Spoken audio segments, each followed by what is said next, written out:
नमस्कार दोस्तों, adapt एडिसिस private limited द्वारा प्रायोजित ऑनलाइन ट्रेनिंग प्रोग्राम में आप सभी का स्वागत है। दोस्तों, आज के सेशन की शुरुआत करने से पहले मैं आप सभी लोगों को एक जानकारी साझा करना चाहता हूँ। दोस्तों, आज 15 जुलाई विश्व युवा कौशल दिवस के रूप में मनाया जाता है और हम जिस प्रोग्राम के अंतर्गत ऑनलाइन ट्रेनिंग दे रहे हैं वो भी युवाओं को कुशल करने के लिए, उनको स्किल्ड बनाने के लिए ही है। मैं अपनी तरफ से आप सबको शुभकामनाएं देता हूं और आज का जो हमारा सेशन है उसको हम प्रारंभ करते हैं।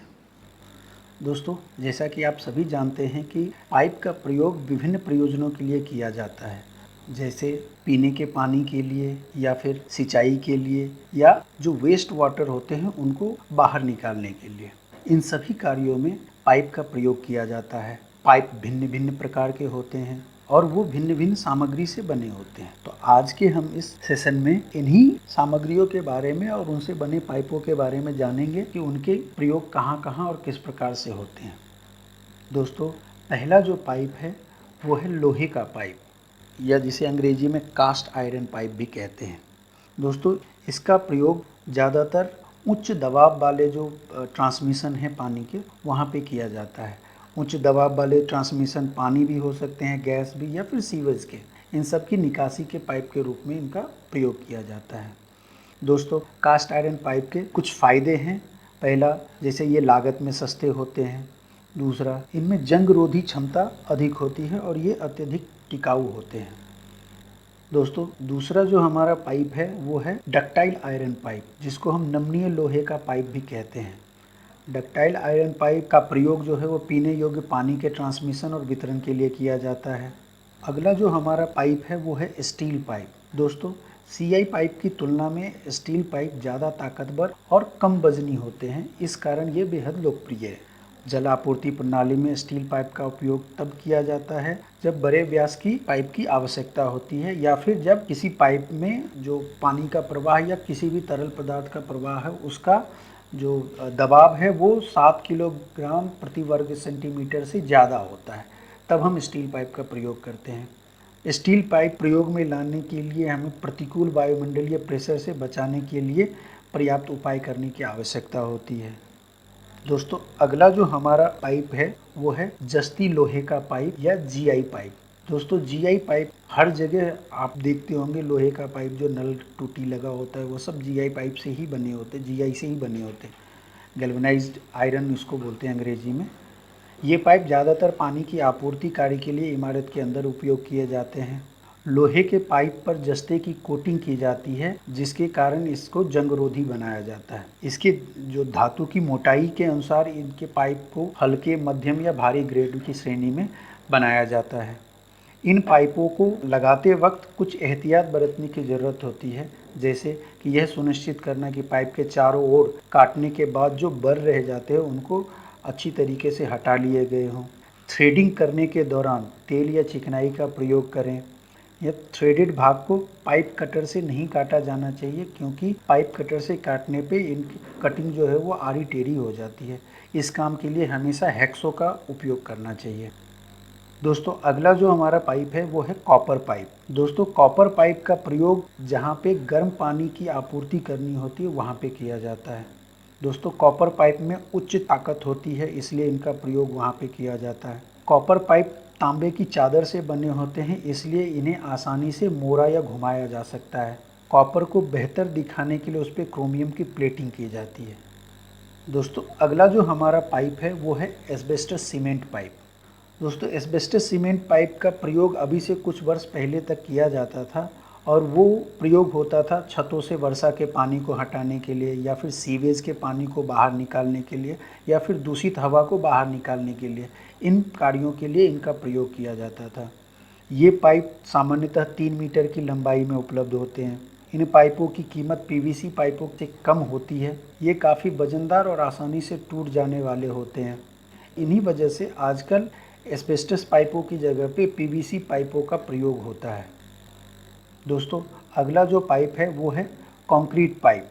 जैसा कि नाम से पता चलता है, कंक्रीट पाइप जो है वो टूटे पत्थर, बजरी के मिश्रण, रेत, सीमेंट, इन सब चीज़ों को मिला के बनाया जाता है, जिससे ये एक मजबूत और टिकाऊ निर्माण सामग्री बन जाता है। दोस्तों, कंक्रीट पाइप का प्रयोग विभिन्न कार्यों के साथ साथ पानी के निष्कासन एवं आपूर्ति के लिए भी किया जाता है।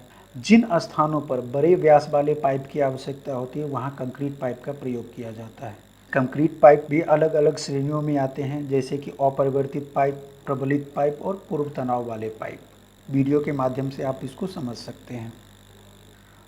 दोस्तों, अगला जो पाइप है वो है स्टोनवेयर पाइप। दोस्तों, इसे सामान्य आम बोलचाल की भाषा में चिकनी मिट्टी का पाइप भी कहते हैं, क्योंकि ये चिकनी मिट्टी से बने होते हैं और इनका उपयोग मुख्य रूप से भूमिगत जल निकासी या जो औद्योगिक क्षेत्र में केमिकल्स निकलते हैं, रसायन निकलते हैं फैक्ट्रियों से, उनको निकासी करने के लिए इन पाइपों का प्रयोग किया जाता है। इनके अलावा सीवरेज प्रणाली के जल निकासी या सिंचाई परिवहन के लिए भी इनका प्रयोग किया जाता है। स्टोनवेयर पाइप का उपयोग ज़्यादातर मलमूत्र प्रवाहित करने के लिए किया जाता है। ये पाइप भूमि के नीचे लगाए जाते हैं। दोस्तों, अगला जो पाइप है वो है पीवीसी पाइप। पीवीसी पाइप के बारे में आज के समय सभी को पता होता है। पाइपिंग में पीवीसी का ज़्यादा इस्तेमाल किया जाता है, पानी ले जाने के लिए या फिर सीवरेज के लिए। उसका कारण यह है कि यह वजन में हल्के और जंग रोधी होते हैं, इनमें जंग नहीं लगता और लागत भी इनकी सस्ती होती है और इन्हें फिट करने के लिए कभी थ्रेडिंग करने की आवश्यकता नहीं होती है। इन्हें इस प्रकार से बनाया जाता है कि ये एक दूसरे में फिटिंग के द्वारा या गैस्केट के द्वारा वो फिट हो जाते हैं। इन सभी गुणों के कारण बाज़ार में ये आसानी से उपलब्ध और स्वीकार्य हैं। दोस्तों, अगला जो पाइप है वो है CPVC या क्लोरीन युक्त PVC। दोस्तों, इन पाइपों का उपयोग वहाँ किया जाता है जहाँ उच्च तापमान वाले तरल पदार्थ का बहाव हो। हमने पीछे कॉपर वाले पाइप का प्रयोग किया था जहाँ गर्म पानी वाली आवश्यकता होती थी। वहाँ पे आज के समय में इन पाइपों का प्रयोग किया जाता है। इन पाइपों का ज़्यादातर उपयोग जो है औद्योगिक केमिकल्स हैं उनको बाहर निकालने के लिए किया जाता है।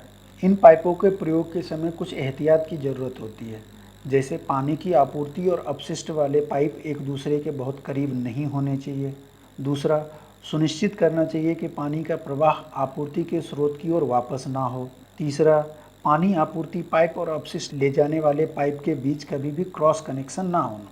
चौथा, अधिकतम पानी का दबाव प्राप्त करने के लिए पाइप जोड़ों को ठीक से कसकर बंद किया जाना चाहिए। पांचवा, पानी आपूर्ति पाइप और अपशिष्ट ले जाने वाले पाइप को उचित ढलान दिया जाना चाहिए। अगला जो हमारा पाइप है वो है पॉलीप्रोपिलीन पाइप। दोस्तों, इसका निर्माण रैंडम कोपॉलीमर के द्वारा किया जाता है। पॉलीप्रोपिलीन पाइप मुख्य रूप से गर्म पानी और ठंडे पानी की आपूर्ति में बेहद सहायक हैं। इनका प्रयोग औद्योगिक पाइपलाइन में भी होता है। इसके दो प्रकार हैं, एक अनप्लास्टिसाइड PVC या कठोर पाइप और दूसरा प्लास्टिसाइज PVC। प्लास्टिसाइज PVC को रबर सामग्री मिला के बनाया जाता है। इसमें कम ताकत होती है, ये बेहद लचीला होता है। दोस्तों, अगला जो पाइप है वो है पैक्स या XLPE पाइप। दोस्तों, इस प्रकार के पाइप विशेष पॉलीइथाइलिन से बने होते हैं और घरेलू सेवाओं और पाइपलाइन प्रणाली घरेलू निर्माण में इनका उपयोग किया जाता है। दोस्तों, पानी की पाइपिंग, सीवेज का परिवहन और रासायनिक परिवहन के साथ साथ इनका प्रयोग प्राकृतिक गैस और तेल को प्रवाह के लिए भी किया जाता है। दोस्तों, पैक्स या XLPE पाइप एस्बेस्टस पाइप की तुलना में तो महंगा है, परंतु GI पाइप की तुलना में ये सस्ता होता है, इसलिए इनका प्रयोग आजकल काफ़ी अधिक हो रहा है। दोस्तों, अगला जो पाइप है वो है अनप्लास्टिसाइज पॉलीविनाइल पाइप। दोस्तों, इनका मुख्य रूप से वेंटिलेशन पाइप वर्क या फिर बारिश के जो पानी हैं उनको बाहर निकालने के लिए किए जाते हैं। इनके निर्माण में उच्च घनत्व वाले पॉलीइथाइलिन सामग्री का इस्तेमाल किया जाता है। इनका प्रयोग नगरपालिका और औद्योगिक पानी डिस्चार्ज सिस्टम के लिए किया जाता है। पॉलीइथीलीन को 3 प्रकार से वर्गीकृत किया गया है। पहला कम घनत्व पॉलीथीन, दूसरा मध्यम घनत्व पॉलीइथीलीन, तीसरा उच्च घनत्व पॉलीथीन। दोस्तों, इन सभी प्रकार के पाइपों को जिनके बारे में हमने अभी जानकारी ली, उनको फिट करते समय एक सुरक्षा का ध्यान रखना बेहद आवश्यक होता है। उनके कुछ प्रमुख बिंदु हैं जो हमने यहाँ पे दिए हुए हैं। जैसे पहला, पाइपों को आवश्यक लंबाई तक ही काटा जाना चाहिए ताकि पाइप की बर्बादी ना हो। दूसरा, पाइप में जो चूड़ी कटे होते हैं या जो थ्रेडिंग होती है उस पर सूती धागा या फिर टेफलॉन टेप को अच्छी तरह से लगाना चाहिए ताकि कोई लीकेज ना हो। तीसरा, कोई भी पैकिंग सामग्री जहाँ पे जिन पाइपों में हम पैकिंग सामग्री के द्वारा जॉइंट को हम पैक करते हैं, वहाँ चारों ओर अच्छी तरीके से इसको लपेटा जाना चाहिए ताकि भविष्य में कोई लीकेज ना रहे। चौथा, पाइप को ठीक से अलाइन किया जाना चाहिए जिससे कि इसमें फिर से कोई अवरोध ना उत्पन्न हो। दोस्तों, ये था आज की सेशन जिसमें हमने पाइप और उनके उपयोगों के बारे में जाना। मुझे उम्मीद है कि आपको ये अच्छा लगा होगा वीडियो। अगर पसंद आया है तो आप लाइक करें, सब्सक्राइब करें, अपने दोस्तों को भी बोलें सब्सक्राइब करने के लिए। अगर इस विषय में कोई भी आपके मन में सवाल है तो वो आप कमेंट सेक्शन में लिख सकते हैं, उनका हम यथोचित उत्तर देने का पूरा प्रयत्न करेंगे। धन्यवाद।